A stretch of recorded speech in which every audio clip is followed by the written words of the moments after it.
Bonsoir, bienvenue. Merci d'être au rendez-vous des grandes questions, votre apéro philo du samedi 19h. Ce soir, nous allons nous demander s'il y a un ou deux ou plusieurs islams. Pour répondre à cette question, d'abord, Raleb Bencher, que nous recevions il y a quelque temps, qui nous a tellement impressionné qu'on l'a réinvité. C'est le président de la Conférence mondiale des religions pour la paix, par ailleurs grand islamologue et théologien, qui présente l'émission Islam sur France 2 tous les dimanches à 8h45. Ensuite, Ramin Parham, qui est l'auteur d'un document de géopolitique, Ramin Parham est d'origine iranienne, qui s'appelle Iran-Israël, jeu de guerre aux éditions d'O. Et puis Nabil En-Nasri, qui publie les 7 défis capitaux, un essayiste. Et face à eux, nos 3 agrégés de philosophie, Mazarine Pinjot, Géraldine Mühlmann, Eliat Abécassis. Et pendant toute cette émission, vous pouvez nous écrire, nous dire des choses gentilles ou moins gentilles d'ailleurs, sur hashtag LGQ pour les grandes questions. Alors on va commencer tout de suite par vous, Raleb Bencher. Il y a 1,6 milliard musulmans dans le monde. Enfin, en réalité, si on a envie de faire peur, on dit qu'ils sont 1,750 milliard, donc 1,3 milliard. Autant déjà. Déjà, parce que les questions de démographie, paraît-il, ne sont pas encore maîtrisées en contexte islamique. Ah donc ça va sur 2 milliards, quoi, vous pensez? À cette allure-là, oui. Donc forcément, il y a plusieurs islams, là. Alors, il y aurait, vous avez bien senti le conditionnel, un islam, plus ou moins universel, et puis des islams. Je pousserais même le raisonnement en disant autant d'islam que de musulmans et de musulmanes de par le monde. Si une tradition religieuse n'a pas d'autorité centrale, pas de structure cléricale, pas de vie sacramentelle... Donc ça fait 1,750 milliard islams. Il y aurait autant de conceptions, oui, ben oui. D'où la difficulté. Mais il y a un seul Coran, le vôtre en tout cas, et puis l'autre. Sur l'interprétation. Le Coran ne marche pas et ne parle pas de lui-même. Le Coran, surtout celui que nous avons là, est entre 2 couvertures. Et ce sont les hommes qui le font parler selon leur propre psyché, dit-on. Et qui dit comprendre, dit aussi interpréter. Et donc c'est selon leur propre compréhension, c'est selon leur propre interprétation. Et puis c'est selon ce qu'on en fait. C'est très protestant, cette façon de voir les choses. Il y a un côté Luther en vous, non? Alors, si le « vous » s'adresse à ma petite personne, je n'ai pas cette prétention. Si le « vous » s'adresse à des musulmans de par le monde, ben oui, parce qu'en réalité, quand on se dit, et surtout au XXIe siècle... Oui, parce que, permettez-moi, mais c'est ça, vous dites, voilà, il y a un texte sacré, et après, c'est à nous de l'interpréter comme on veut. Oui, les choses en réalité sont encore un peu plus complexes que celle-là. Quand on commence par dire que c'est complexe, c'est qu'on n'a pas envie véritablement de répondre. Mais je le dis cette fois-ci honnêtement, si on est dans des questions purement théologiques, entre ce qui est considéré comme la parole de Dieu, quelque chose qui serait co-naturel à l'essence divine, et puis j'ajoute encore un terme, et je n'ai pas envie de faire le pédant, il y a dans l'empyrée céleste une table gardée sur laquelle il y a cette dite parole de Dieu, et entre ce que nous avons entre deux couvertures, il y a une sorte de perte en ligne. Et donc, ce n'est pas tout à fait ça. Il y a une projection faite sur Terre de ce qui est, pour les musulmans en tout cas, musulmans et musulmanes, la parole de Dieu. Nabil En-Nasri, 1 ou 2 ou 3 ou 4 ou 5 islams? Ou autant que le dit Raleb Bencher? J'irai un petit peu dans son sens tout en étant un petit peu critique à la fin. C'est-à-dire que certes, il y a un islam, il y a un Coran, comme vous l'avez rappelé, mais il y a des interprétations et plusieurs compréhensions. Donc il y a ce qui est du domaine qui ne changera pas, c'est-à-dire de l'indubitable, de l'absolu, une parole de Dieu qui est commune à l'ensemble des musulmans, en tout cas de ceux qui se revendiquent comme étant musulmans. Mais en même temps, il y a toute une pluralité d'interprétations et une pluralité qui est vraiment effective. Par exemple, on dit qu'aujourd'hui, il y a 4 écoles juridiques majeures dans l'espace sunnite. Il y a eu une époque où l'islam comptait jusqu'à 18 écoles juridiques, c'est-à-dire 18 manières d'interpréter le texte coranique ainsi que les traditions prophétiques. Donc on voit bien qu'il y a un islam, des éléments qui sont fondamentaux, des éléments notamment liés à la croyance, au dogme, qui resteront les mêmes, qu'il s'agisse des musulmans du Maroc, d'Indonésie ou européens. Il y a aussi des éléments liés à la pratique, qu'on soit au 7e siècle en Arabie ou en Afrique noire.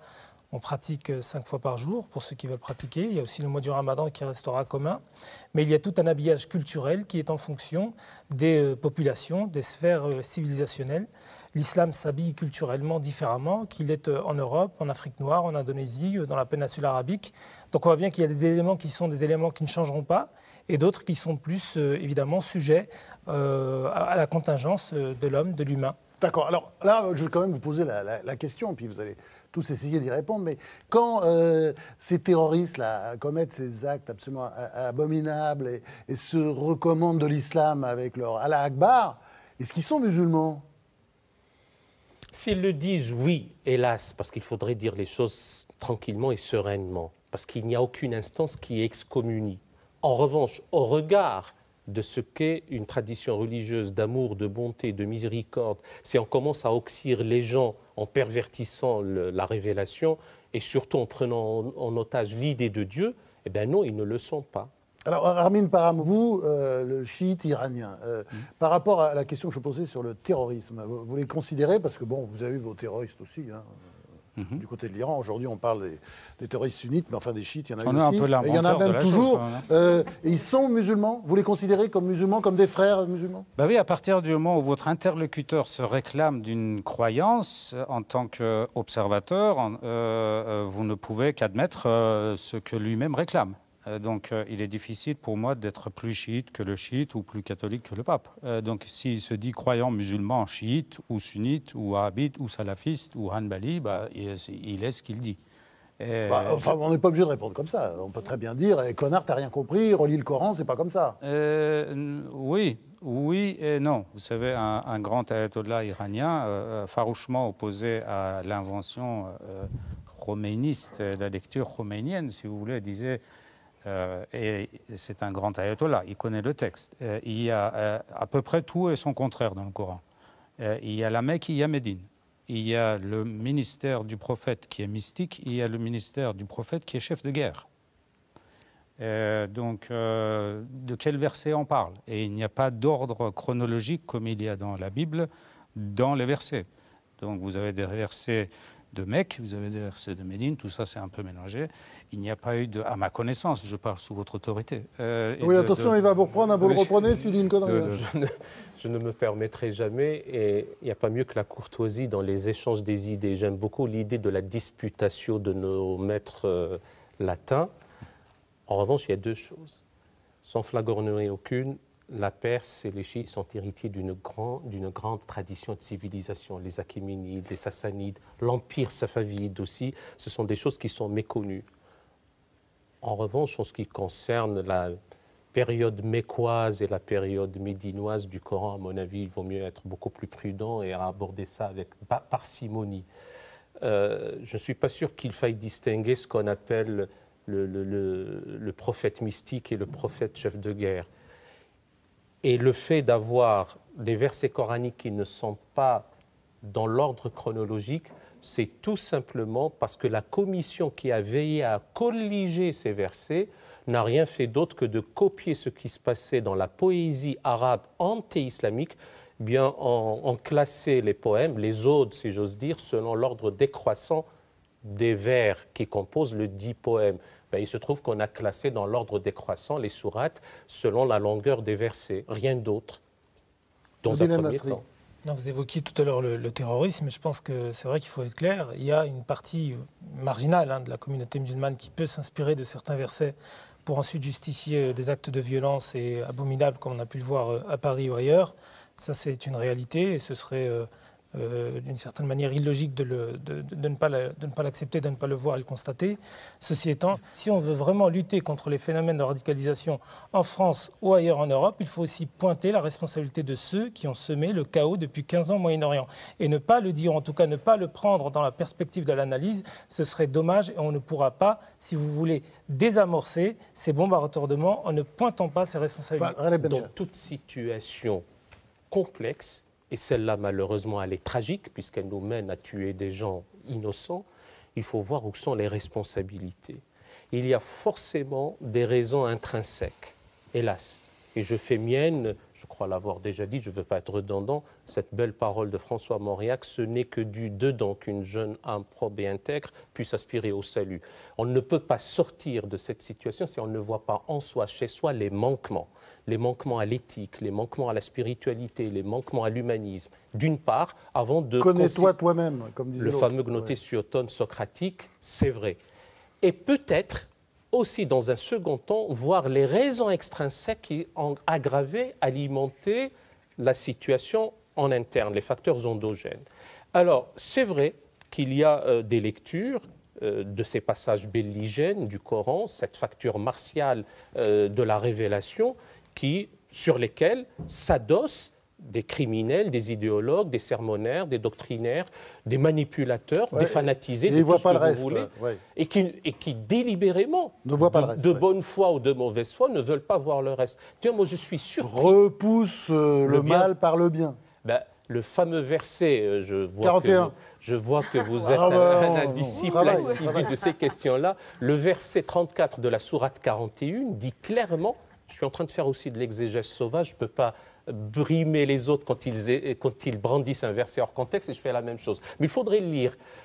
La bonne action et la mauvaise ne sauraient aller de pair. Rends le bien pour le mal et tu verras celui dont une inimitié te séparait se transformer en ami et protecteur chaleureux.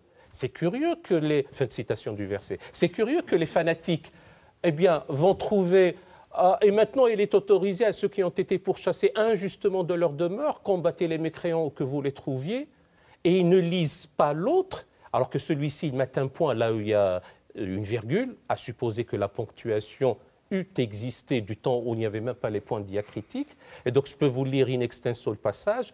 Et maintenant, le réciter, là. Oui. Enfin, le réciter ou le déclamer, même s'il le faut. Et maintenant est intéressant quand on parle de ce qu'on appelle les circonstances de la révélation. Et maintenant, il est autorisé à ceux qui ont été injustement pourchassés de leur demeure de combattre les mécréants. Combattez-les où que vous les trouviez, jusqu'à ce qu'ils s'acquittent de l'aumône et qu'ils accomplissent la prière. S'ils te demandent asile, accorde-le leur afin d'écouter la récitation de la parole de Dieu. S'ils s'inclinent à la paix, incline-toi vers elle. Ne transgressez pas, car Dieu n'aime pas les transgresseurs. Donc on a mis un point là où il ne fallait pas, on a oublié le reste, mais même ça, je n'arrive pas à comprendre pourquoi ailleurs, quand il y a des injonctions à l'amour, à la bonté, à la miséricorde, on est frappé de cécité. Eh bien, ça relève non seulement du mystère du fanatisme, quand il gangrène les esprits, moi aussi j'apprends des choses quand vous lisez de Voltaire, et d'une part, et d'autre part, il y a un énorme travail chez les hiérarques musulmans, notamment leurs théologiens, de dévitaliser, déminéraliser, rendre plus que caduques les incidences sociales, politiques, éthiques, morales de tel ou tel passage. Alors, on va continuer avec vous, Raleb Bencher. C'est votre moment et je vous laisse entre les mains d'Eliette Abekassis. On va se demander avec elle et avec toutes les autres si l'islam est une religion de violence ou de paix. Une des questions qu'on se posait au début de l'émission. Eliette. Alors, dans votre texte important, essentiel même, refonder la pensée théologique islamique, vous dites qu'il est temps de réformer l'islam et qu'il n'est pas question de faire du toilettage, comme vous dites. C'est-à-dire qu'il faut vraiment une réforme en profondeur. Et vous énoncez la possibilité d'abrogation de certaines sourates. Alors, est-ce qu'on peut, donc, puisqu'il s'agit de théologie, aller au fond de la question, c'est-à-dire aborder le problème, ou la question de Dieu? Est-ce que Dieu est transcendant? Selon la compréhension que je peux avoir, allez, je prends quelques instants sous l'autorité de Franz-Olivier Gisbert pour vous dire, en réalité, sans vouloir compartimenter les consciences humaines, il y aurait trois approches. Il y a celle de ceux qui disent de nihil ou nihil, rien de rien, rien ne procède de rien, il n'y a pas de Dieu, il n'y a pas de force créatrice. Ce n'est qu'une profession de foi fondée sur la négation d'un être premier. Puis vous avez juste après, ceux qui disent, un peu comme le poète Juvénal, vitam impendere vero. Ma vie durant, je chercherai la vérité et je n'abdiquerai pas ma raison parce qu'on me l'avait recommandé. Eh bien, moi je trouve que c'est une attitude admirable, courageuse, formidable, conforme à la dignité de l'homme. Et puis vous avez une troisième catégorie, j'ai la faiblesse de me dire j'en fais partie, de ceux qui disent peut-être qu'in fine, il y a une force créatrice, une intelligence suprême, une origine non mécanique à tous les mécanismes qu'on appelle Dieu. À ceci près, c'est que selon une tradition, Dieu aimerait qu'on vienne à sa rencontre le jour du jugement dernier tout en cherchant après lui, qu'en ayant cru en lui tout en le méconnaissant. Et qu'est-ce que c'est que le méconnaître? C'est de ne pas l'honorer en son icône et son vicaire sur terre qu'est l'homme, réceptacle du souffle divin, récipiendaire de cette effusion de bonté et de miséricorde qui émane continuellement de lui. Je suis en train de vous réciter, j'allais dire, presque une homélie de bon matin. Ah, vous êtes un livre vivant, hein, c'est clair. Vous trouvez ça? Ouais. Et donc, est-ce qu'il est transcendant? Il est le siège de toutes, ça ce sont nos amis chiites qui nous ont appris ça, la gnose chiite qui est extraordinaire, il est ce qu'on appelle une coincidentia oppositorum. C'est l'opposition des coïncidences. Il est à la fois premier et dernier, dans le temps et hors du temps, transcendant et immanent, mais sa transcendance transcende la transcendance des hommes. Alors, Nabil El Nasri voulait placer un mot là. Non, oui, juste Allez-y, allez-y. Par rapport à l'abrogation, j'ai cru entendre l'abrogation de sourates. Alors là, je pense qu'il faut juste faire attention. Si on veut être audible auprès des musulmans, parce que c'est aussi à eux qu'on s'adresse, pas que, mais en partie à eux, je ne pense pas qu'il faille dire qu'on peut abroger comme ça des sourates entières du Coran. Encore une fois, le Coran est un livre sacré, immuable pour beaucoup de musulmans. C'est la réforme de la compréhension qu'il faut avoir. Et corriger une sourate, c'est considéré comme un blasphème. Mais qu'est-ce qu'on met derrière la correction? Encore une fois, on peut tout simplement, à l'intérieur du corpus juridique islamique, trouver les moyens d'un renouvellement. Et d'ailleurs, le terme renouvellement, le terme réforme est inscrit dans un certain nombre de traditions prophétiques. Vous avez le terme de islah, de tajdid, vous avez même de grands soufis ou de grands érudits de l'histoire de l'islam qui ont appelé à la revivification des sources islamiques, ou en tout cas de la compréhension du message de l'islam. Mais de dire qu'il faut abroger telle ou telle chose, je pense qu'on risque de se séparer d'une grande partie du monde musulman alors qu'on a envie de leur adresser un discours de vérité et de réforme. Premier élément.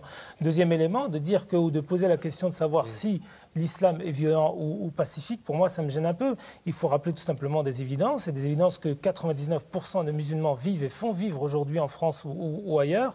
L'islam, c'est aussi la paix.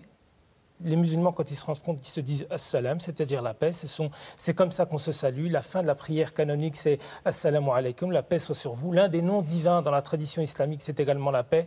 L'islam, s'agissant des versets coraniques, se le stipule clairement dans la relation avec les non-musulmans. C'est d'abord une relation, si vous voulez, de bonté et d'équité. Ce sont deux expressions coraniques. Et tout ça, il faut le rappeler. Mais encore une fois, il faut savoir sur ce qui se passe en termes de terrorisme, poser des questions objectives des phénomènes de radicalisation. Et ça, c'est dommage qu'on n'a pas le temps d'en parler un peu plus. Oui, il ne faut pas non plus passer en survol sous le niveau radar de la critique de faits établis, historiques.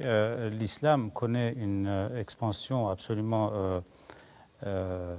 extraordinaire, difficile à expliquer également, très peu de temps après la disparition de son fondateur.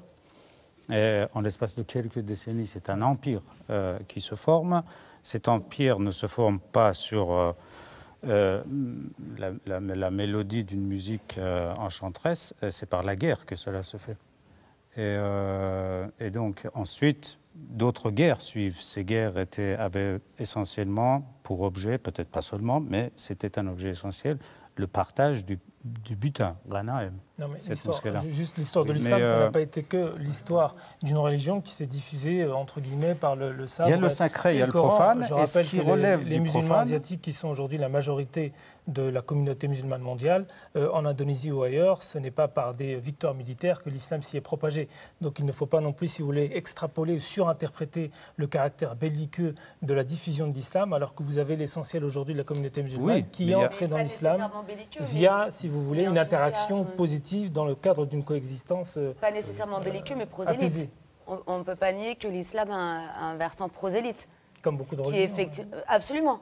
Enfin, en tout cas, comme la religion catholique. Par exemple. Ce qui ne fait pas nécessairement honneur, d'ailleurs, à la religion catholique. Et je pense qu'on a réussi à faire une forme d'examen critique sur ce qu'il en était de la religion catholique aujourd'hui, grâce notamment à la laïcité. On n'en est pas encore là avec l'islam, en tout cas dans son rapport à la laïcité et au pouvoir public. C'est-à-dire que l'islam maintient quand même une forme de revendication politique. Et les problèmes que pose l'islam aujourd'hui, c'est essentiellement des problèmes politiques, c'est-à-dire la mainmise sur le sacré au profit du politique. On est exactement dans cette confusion. C'est une confusion originelle, c'est ce que je disais au départ. C'est ça qui est intéressant. Dès lors que c'est leur souhait, des populations, dans le monde arabe ou dans le monde musulman, de pouvoir, par exemple, élire des partis dont l'essentiel du programme serait sur la base d'une éthique islamique. Qu'est-ce qui empêcherait ces populations, dès lors que ça se fait dans un cadre démocratique, de pouvoir élire ce genre de formation? Les frères musulmans se sont fait virer partout, mais personne. C'est le bouquin de Michel Houellebecq. Si on est en France, on parle... C'est soumission, c'est soumission, on est en plein Non, Houellebecq. dans ce cas-là, évidemment, mais en France, on Mais est là, pas on dans parle cette plus d'islam, situation-là. on parle d'un islam politique. C'est plus tout à fait l'islam sacré dont on parlait tout à l'heure. Eliette Abekassis. Alors sur la question de la refondation théologique de l'islam, je crois qu'il y a deux problèmes. C'est le problème de la transcendance et de l'immanence de Dieu, c'est-à-dire que si l'on considère vraiment que Dieu a inspiré le Coran, comment changer la parole de Dieu? Et d'autre part, il y a la question du monothéisme, c'est-à-dire que si l'on considère qu'il n'y a qu'un seul Dieu, comment ne pas exclure les autres, enfin ceux qui pensent qu'il y en a d'autres ou ceux qui croient dans d'autres dieux? Ces deux questions-là qui sont l'origine théologique de la violence. Vous êtes parti de l'idée que Dieu a inspiré cette parole et qu'on ne peut pas la toucher, ce qu'on appelle névarietur. Non, ce n'est pas vrai. C'est la compréhension que nous en avons. C'est celle que nous avons ici qui s'apprête à compréhension. Alors, vous avez des versets dits principiels, paradigmatiques, normatifs, législatifs. Oui, oui. Il y a deux types de versets dans le Coran. Je peux prendre des exemples de la Bible, qu'elles soient vétérotestamentaires ou néo-testamentaires, c'est-à-dire celles du Premier Testament ou du Second Testament, mais nous préférons parler ce soir du Coran. Il y a deux types de versets. Il y a des versets dits principiels, paradigmatiques, législatifs. C'est quoi ça, on les prend comme un paradigme, comme un exemple. On les prend comme une norme, on les prend comme une législation. Des choses qu'on ne doit pas faire. Ou faire. Et il y a des versets dits anhistoriques ou métahistoriques ou universels ou de portée. C'est quoi ça? Je vais vous dire ce que c'est, le récit sur les prophètes. Une cosmogonie qui est somme toute naïve par rapport aux découvertes de la science. Une éthique, une injonction à la miséricorde. Ça, c'est le gros du corpus en tant que tel. Nous avons un de nos relayeurs d'opinion qui pense que nous allons nous suicider, qui pense que c'est le tiers du Coran qui est violent.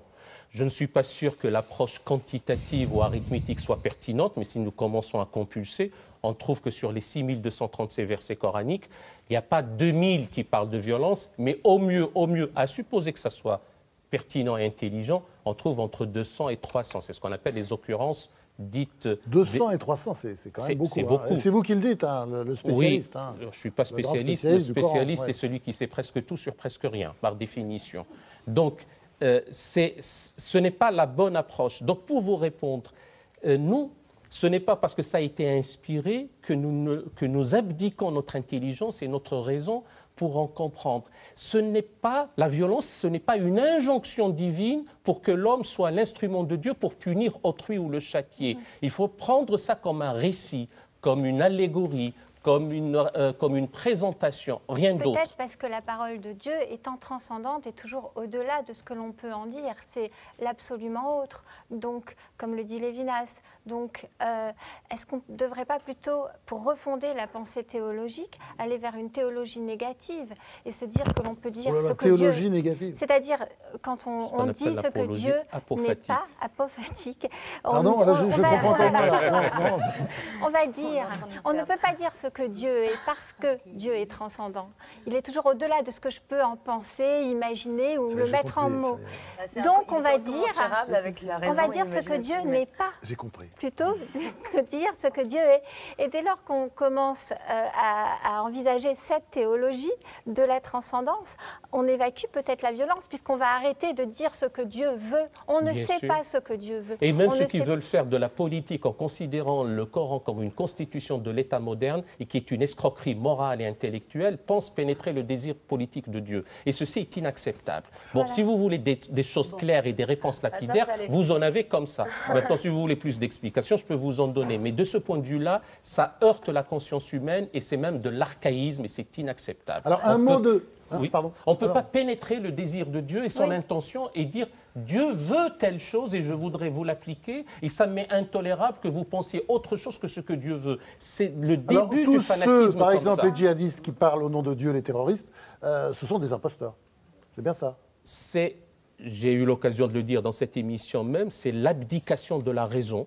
Et la démission de l'esprit, et c'est de l'imposture, et c'est de l'escroquerie morale et intellectuelle. Alors, un mot de Ramin Param, et puis ensuite, ce sera une question de Géraldine Mühlmann. Oui, je reviens à cette distinction qui, comme je disais, n'a rien de nouveau, entre le sacré et le profane, et sur cette espèce de chose pathologique, à mon avis, qui consiste à se référer en permanence au sacré pour expliquer des choses qui relèvent du profane.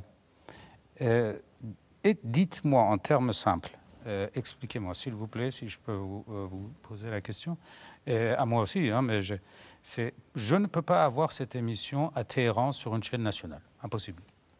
Et il est très probable, je pense, que vous ne puissiez pas avoir cette même émission sur une chaîne saoudienne nationale, ni vous sur une chaîne arabe, maghrébine nationale. Pourquoi ? Eh bien parce qu'il y a de la bêtise des gouvernants de ces pays. Mais elle dure, cette bêtise. Et elle dure, mais ce qui est inconsistant disparaîtra par lui-même. Est-ce que vous pensez qu'à... Ça risque de mettre un certain temps. Mais je ne vais pas verser. C'est pour ça que nous sommes ici, nous respirons de l'air frais sous un ciel un peu plus clément et démocratique, même si notre démocratie est évolutive. Parce que le Tocqueville de l'Algérie n'est pas le Tocqueville de l'Amérique. C'est pour dire que les choses évoluent. Et donc, si elle n'a pas lieu maintenant, ça ne veut pas dire qu'il faut oblitérer que ça a eu lieu aussi à Bagdad, du temps où on disait aux gens, eh bien, ne nous prenons pas nos propres références comme base de discussion que nous discutons. Si vous pensez que ça a duré, eh bien, c'est un drame, et c'est pour ça que nous nous insurgeons, et c'est pour ça que vous et moi, ainsi que Nabil et d'autres, conjuguons nos efforts pour fustiger, récuser, dénoncer, condamner cette mainmise de ces gouvernants qui instrumentalise, qui domestique, qui manipule, qui idéologise ce que vous appelez le sacré. De mon point de vue, ce sacré est devenu si obèse et si gros qu'il est en train de tout manger. Et donc, à un moment donné, il faudrait peut-être le dégraisser, comme a dit un ministre. C'est pas le sacré qui est devenu dégraisser le mammouth. C'est le fait religieux qui est devenu obèse. Eh ben, je ne suis pas sûr qu'on puisse faire l'équivalence absolue, d'une manière ou d'une autre, entre le fait religieux, qui est un fait historique qui s'inscrit dans l'historicité des choses. Et le sacré se fiche éperdument de tout ça. Et le sacré, c'est l'essence. Le sacré se résume à l'amour. Qu'y a-t-il de supérieur à l'amour?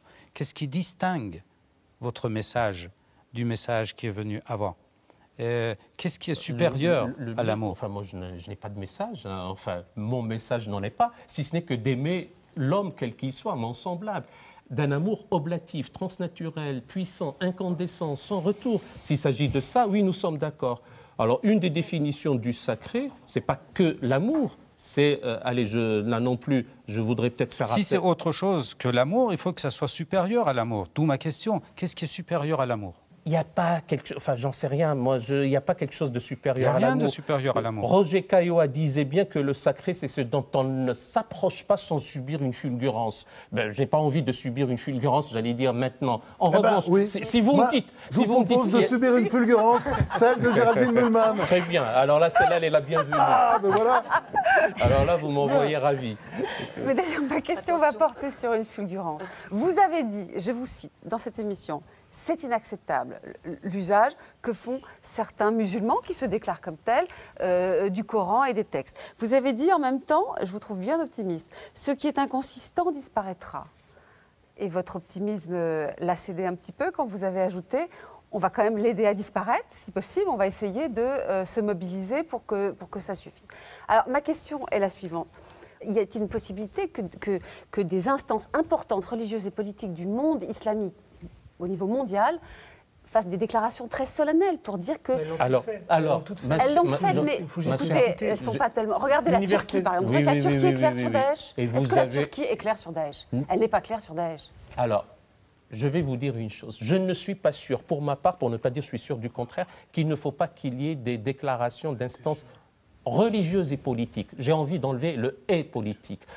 Il faut que ce soit des déclarations émanant de collèges de savants, c'est à ça que je pensais en premier lieu, des sociétés savantes ou des recteurs d'universités, ou que sais-je encore ici. Et si elles ne s'en font pas entendre comme il faut, c'est quelque part elles pêchent à n'ont pas su se faire entendre. Donc c'est à elles de ressasser, de scander jusqu'au ressassement, jusqu'à ce qu'elle se fasse entendre. C'est ce que nous faisons maintenant. Est-ce que ce n'est pas justement un problème structurel de la religion musulmane que de ne pas avoir de représentation d'église, enfin, on va dire, ce qui offre une liberté certaine, mais ce qui rend très très compliqué ce dont vous êtes en train de parler, c'est-à-dire qu'elle s'associe. Non, mais bien sûr, mais ce qui fait juste que le problème, enfin, ce que vous avez soulevé tout à l'heure, c'est-à-dire cette articulation entre un islam religieux et un islam politique. On en vient parfois à se demander si elle est contingente ou structurelle. Et bon, évidemment, je pense qu'elle est contingente et qu'elle est anthropologique pour reprendre votre niveau d'explication. Mais néanmoins, c'est vrai qu'on serait en droit d'attendre une parole autorisée qui puisse être extrêmement claire là-dessus, quoi. Alors, et qui ne soit pas uniquement religieuse, je veux dire. Je vous réponds, aucune religion au monde, quelle qu'elle soit, pas même le christianisme, que je ne prends qu'à titre d'exemple, n'a renoncé ou ne renonce au pouvoir temporel motu proprio.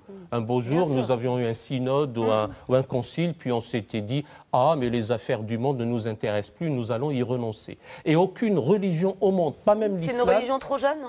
Non, même pas, parce qu'à un moment donné, elle a connu un apogée civilisationnel que n'ont pas connu les autres. Donc ce n'est pas une approche linéaire des choses. Et donc aucune religion au monde, et pas même l'islam, ne va résister à la laïcisation, à la sécularisation, quand elle est voulue intégrer, théoriser, ingurgiter par ses propres intellectuels, théologiens, philosophes, mais surtout que lorsque ses propres fidèles comprennent l'intérêt qu'il y a à ce que leur propre tradition religieuse ne soit plus domestiquée, manipulée, idéologisée ou instrumentalisée. Donc c'est un énorme travail, et donc vous avez raison, c'est contingent, ce n'est pas structurel. Et ceux qui disent le contraire, de mon point de vue, sans vouloir leur jeter l'anathème, n'ont rien compris aux faits religieux, n'ont rien compris à l'historiographie de cette affaire-là. On va poursuivre cette émission à partir d'un concept lancé il y a peu par Manuel Valls, le terme d'islamo-fascisme. Y a-t-il un rapport entre l'islamisme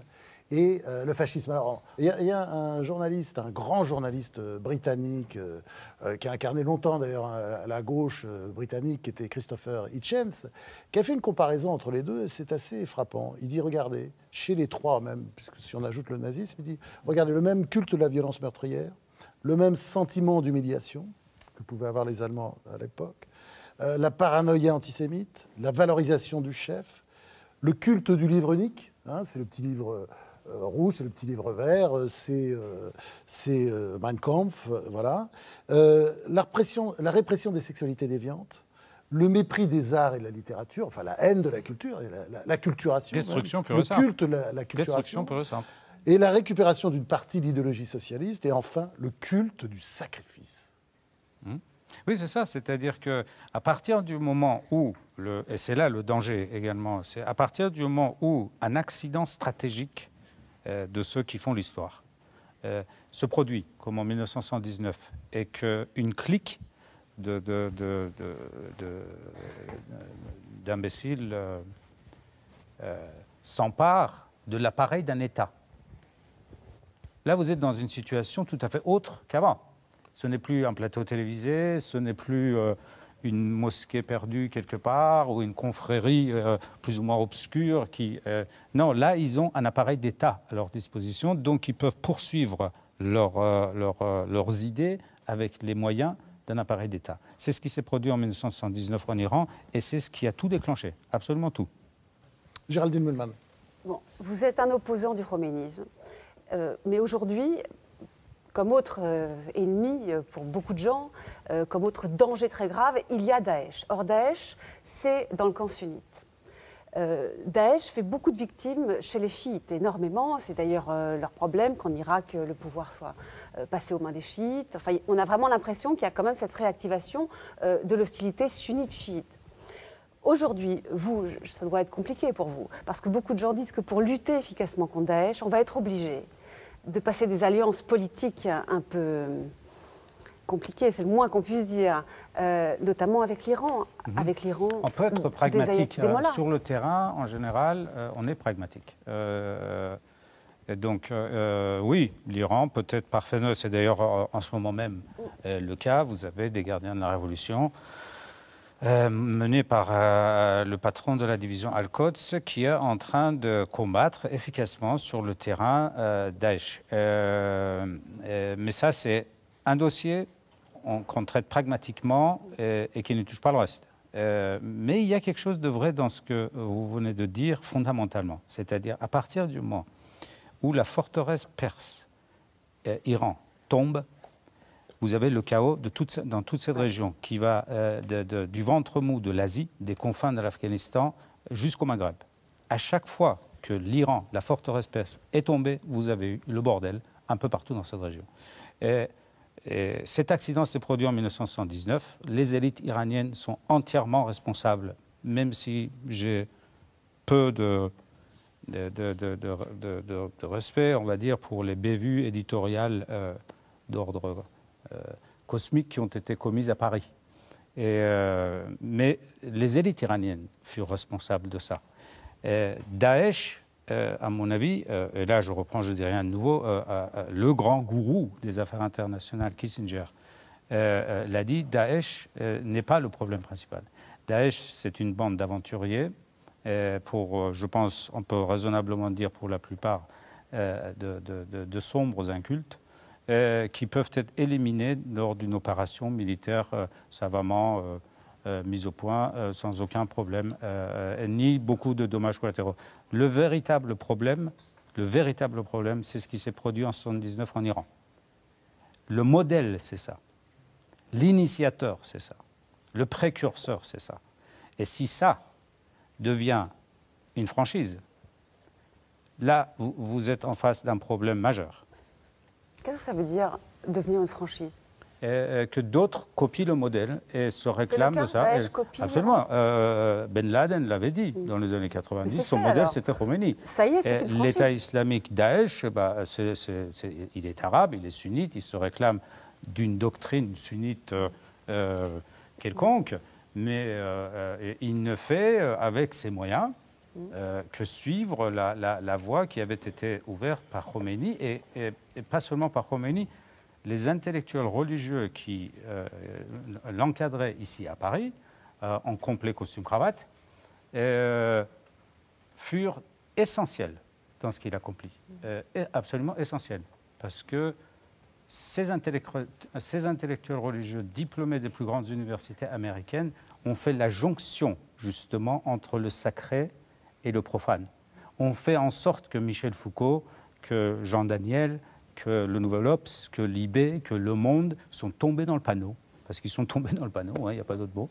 Et parce que souvent, bon, c'est des gens très bien, mais qui ne parlent ni le persan, ni l'arabe, ni le turc, ni l'hébreu. C'est les 4 langues qui ne sont pas... Bon, et se laissent parfois fasciner assez facilement par les charmes de l'Orient.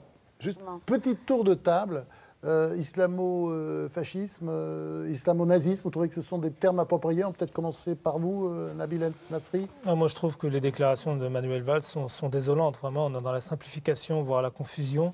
Qu'est-ce qu'on met derrière, en fait, islamisme? Le problème, c'est qu'on est vraiment dans une, excusez-moi, caricature à l'extrême.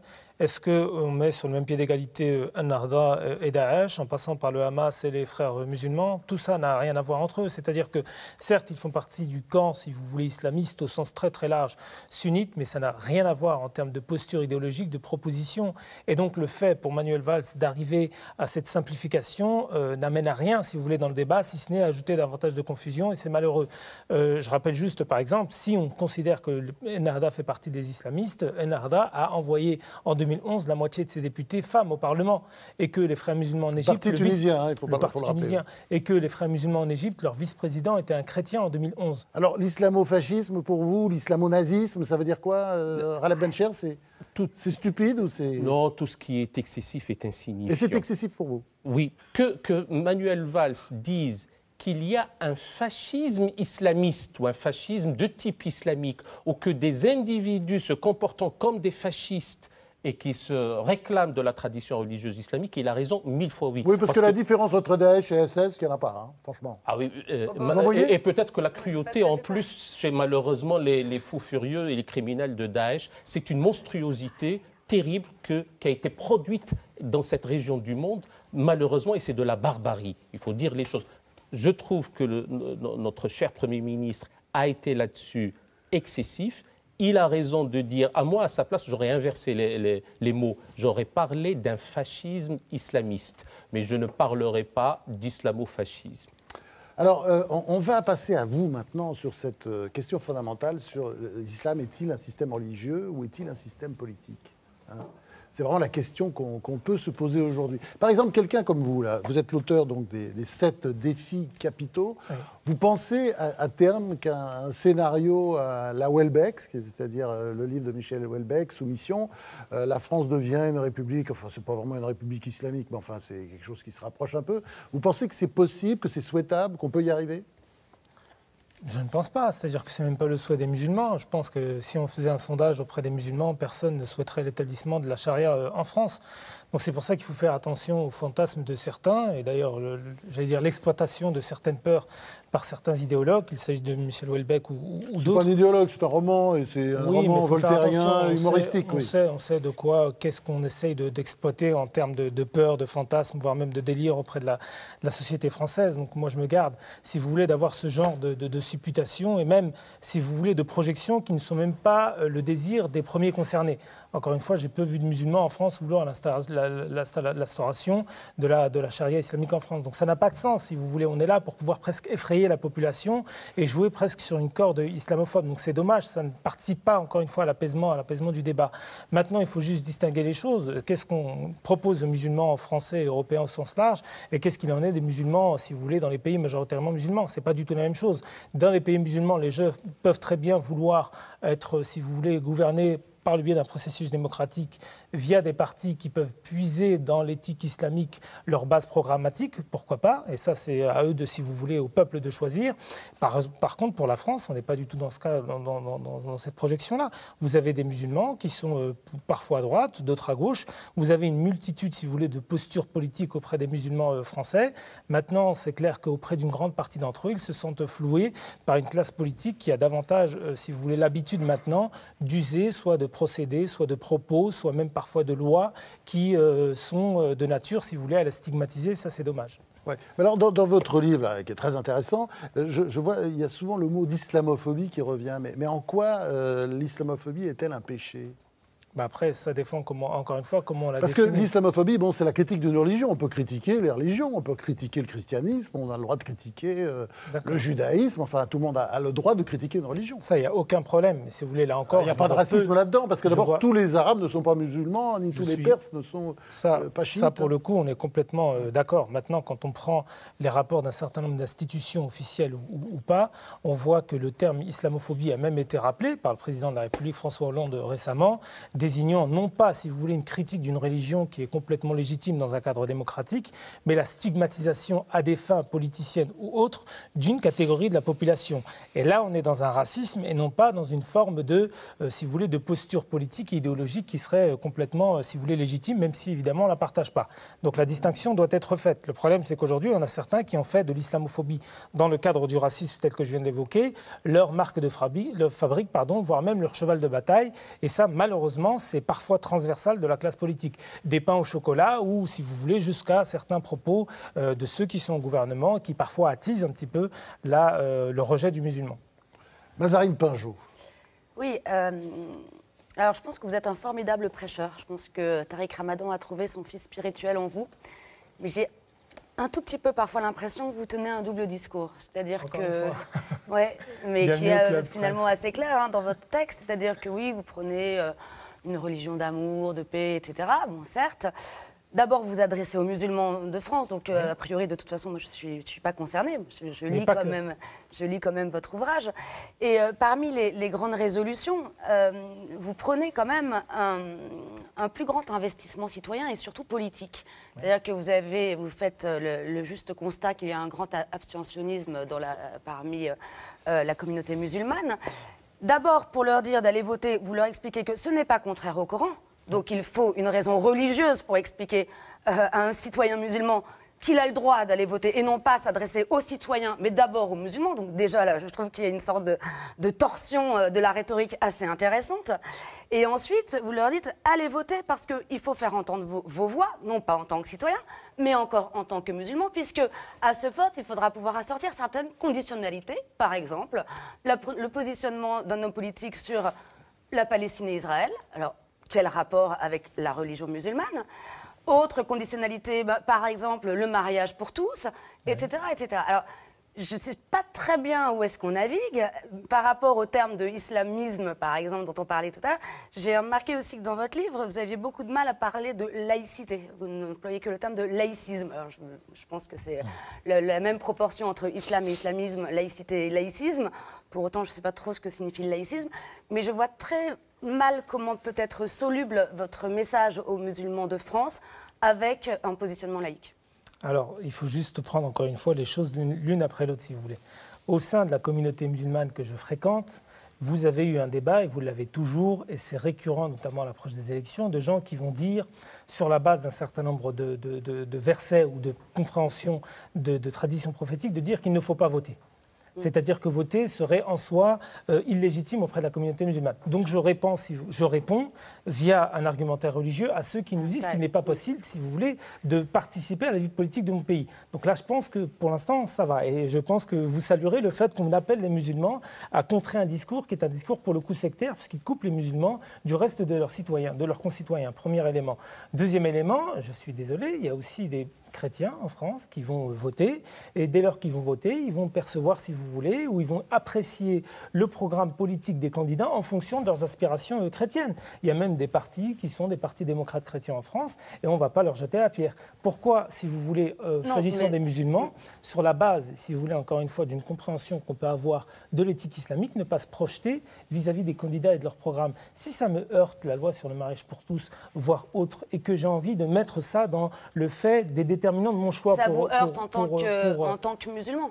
Mais les deux. J'ai pas envie, si vous voulez, de scinder. Moi, je suis complètement français, je suis complètement musulman. Vous ne scindez pas le fait que vous soyez musulman et citoyen. C'est inscindable, c'est une entité unique. Et pour moi, ça ne pose pas de problème. Je ne vis pas, si vous voulez, cette dualité en termes de rupture, mais en termes d'apaisement. Et je n'ai pas, si vous voulez, de complexe à pouvoir l'assumer. Vous avez parlé de la Palestine, je suis désolé. Je peux apprécier également la portée d'un programme politique en fonction de cette situation. Oui, je pense oui, je pense que, par exemple, un parti qui se dirait pour la justice sociale en France mentirait d'une certaine manière parce qu'il n'est pas pour la justice au niveau international. Comment on peut l'être pour la justice sociale en France quand on ne l'est pas au niveau international? Donc je veux juste tout simplement de la cohérence dans les programmes politiques de ceux qui sont aujourd'hui au pouvoir. Et j'appelle tout simplement les musulmans à faire davantage preuve de maturité politique. Et ceux qui souhaitent se reconnaître dans mon discours, libre à eux. Ceux qui souhaitent ne pas s'y reconnaître, libre à eux également. Et c'est la pluralité Et vous trouverez d'ailleurs dans la communauté musulmane des gens qui sont d'accord, des gens qui ne le sont pas, des gens qui sont foncièrement pas d'accord, et puis beaucoup de gens qui se posent des questions et qui se disent à l'approche des prochaines élections comment on fait en tant que musulman pour pouvoir se situer face à une offre politique qui est discréditée. Mais donc ça sera toujours en tant que musulman et non pas en tant que citoyen. Les deux. C'est pourquoi mettre l'un avant l'autre? Je suis complètement les deux à la fois. Parce que ça n'est pas compatible sur un certain espace de laïcité, parce que le message musulman s'inscrit dans tous les champs, du public, d'accord, alors dans tous les champs de l'existence. Alors expliquez-moi quelle est la différence entre ce discours-là et ceux qui seront, par exemple, au sein du Parti démocrate chrétien, qui prendraient leur éthique chrétienne, si vous voulez, dans leur projection politique. Mais il n'y a pas de mot d'ordre de l'Église pour dire vous devez voter comme ça à condition que... Vous en avez quand même beaucoup eu par le passé. Mais bien sûr par le passé, mais bien sûr on peut faire l'examen critique de la religion catholique, mais sauf qu'il y a eu quelque chose qui s'est passé en France, ça s'appelle la laïcité, précisément à l'encontre de cette religion catholique. Donc on a un train de retard là. Enfin, on est en train de refaire l'histoire à l'envers. Excusez, vous ne trouverez dans le discours que je viens d'avoir, il n'y a aucune espèce de contradiction avec la laïcité. Et je suis désolé. Doute. Mais alors c'est qui doit dire si ce discours est laïque ou pas? Jusqu'à présent, je suis désolé, je ne suis pas encore une fois pour l'application de la charia en France. Parlons de laïcisme, puisque vous n'employez que le terme de laïcisme. Non, j'utilise aussi le terme de laïcité. La loi sur le voile, etc. Alors, vous appelez ça du laïcisme. La loi sur le voile, c'est du laïcisme. Alors expliquez-moi en quoi c'est du laïcisme, la loi sur le voile, par Eh exemple. ben, je vous Prenons renvoie juste à la ce petit point. pétition l'année dernière d'une dizaine d'enseignants non musulmans qui considèrent cette loi comme étant une loi liberticide. Et d'énormément, par exemple, Jean Bobéro, qui pense Bah, que c'est sûr qu'il y en a l'application aujourd'hui de la laïcité est l'application d'une laïcité falsifiée. Certains diraient même d'une laïcité dévoyée. Je suis pour la laïcité égalitaire pour tous et non pas une laïcité falsifiée qui va stigmatiser les musulmans en partie sur le biais d'un registre laïque. Alors, Et ça, c'est on a la dommage. chance d'avoir un grand théologien, là. Raled Bencher, vous pouvez les mettre d'accord Oh, peut-être pas nécessairement, et grand par la taille encore. À mon avis, c'est mal barré. Non, sincèrement, à mon avis, il y a deux aspects. Dans une société sécularisée, ouverte au sens de Karl Popper, démocratique, plurielle, multiconfessionnelle, sous la voûte commune de la laïcité, c'est le citoyen qui est appréhendé avant tout in abstracto de ses appartenances confessionnelles dans un premier temps. Et après, libre à lui d'être bouddhiste, musulman, chrétien, juif, n'ayant pas de conviction religieuse, ayant le droit de changer de conviction, etc. Ça, c'est la liberté réelle.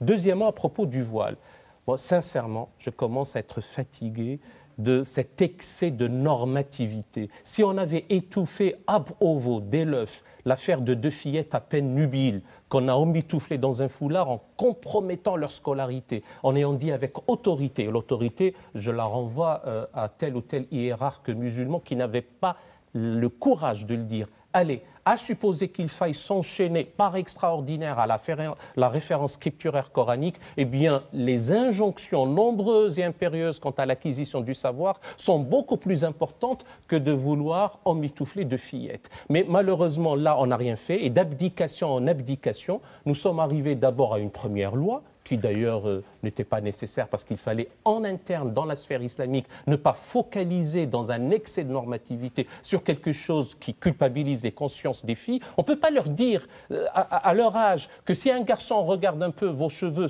lui il fantasme et vous allez périr par le feu de l'enfer.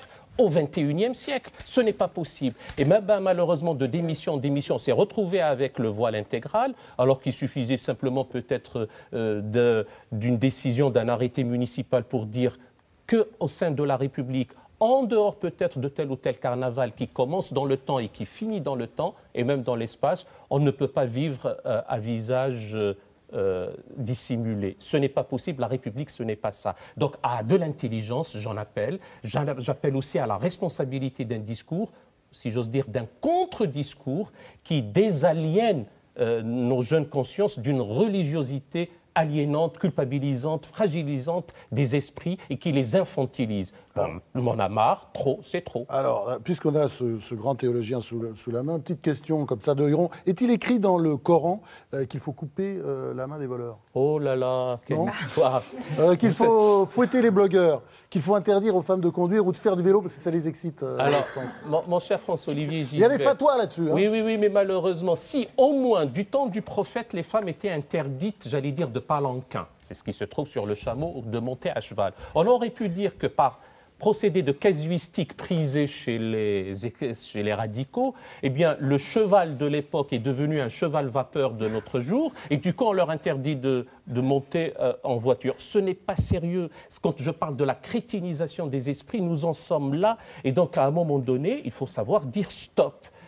Et place à l'intelligence hybride du cœur et de l'esprit. C'est comme si un Ibn Arabi, 1165-1240, n'avait pas produit le traité sur l'amour. C'est comme si une Rabia Adawiya morte en 801 n'avait pas déclamé son double amour. Je t'aime de deux amours, un amour visant mon propre bonheur et un amour vraiment digne de toi. Quant à l'amour visant ma patience, c'est que je ne m'occupe pas de penser qu'à toi. Et quant à l'amour vraiment digne de toi, c'est que tes voiles tombent et que je te vois ni en l'un ni en l'autre. Nulle gloire pour moi, mais louange à toi et pour celui-ci et pour celui-là. Donc les leçons, ça peut durer comme ça toute la soirée. Oui, on peut. On vous connaît. Parce que l'histoire de l'amour, il n'y a pas plus sacré au-dessus, c'est quelque chose, c'est un brasier dans lequel nous pouvons aussi nous immerger. C'est d'un manque d'amour que nous étouffons, c'est d'un manque de tendresse que nous sommes livrés à l'asphyxie. Alors, pour prolonger cette discussion passionnante, je vous conseille de Nabil El Nasri, les 7 défis capitaux, alors c'est édité à compte d'auteur, mais ça peut s'acheter quand même. Effectivement. Sur il va être édité. Internet. Il sera édité, les 7 défis capitaux. Et puis, par Ramin Parham, Iran-Israël, jeu de guerre, c'est un document géopolitique aux éditions Do. Et puis enfin, le Coran de Ghaleb Bencher, en fait, c'est une lecture très érudite, une explication de texte du Coran par, allez, je le répète, un grand théologien que nous étions très heureux de recevoir. À nouveau, cette émission est terminée. On se retrouve la semaine prochaine, même jour, même heure, c'est-à-dire samedi prochain sur France 5 à 19h pour une nouvelle édition des Grandes Questions la semaine prochaine.